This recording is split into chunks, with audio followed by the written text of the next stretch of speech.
Ivanjici. Iznimno mi je čast i zadovoljstvo što vas danas sve mogu pozdraviti u ime Zajednice žena Katarina Zrinska Šibensko-kninske županije u prigodi obilježavanja 25. obljetnice od osnivanja Zajednice žena.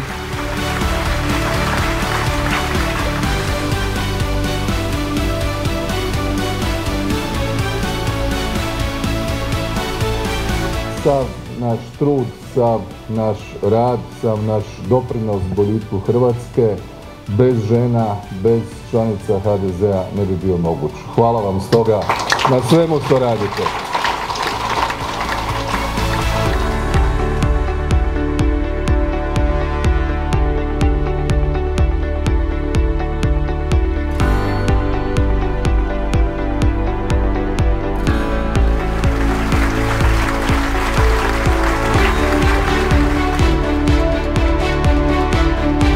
Hrvatska demokratska zajednica predvodi Republiku Hrvatsku. Neka živi Hrvatska demokratska zajednica, neka živi voljena naša domovina Hrvatska. Hvala vam.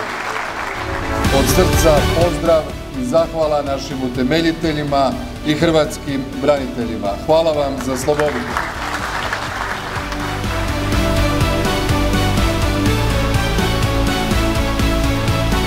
Izuzetno mi je drago da smo svi skupa ovdje na 34. obljetnici HDZ-a u Vrgorcu.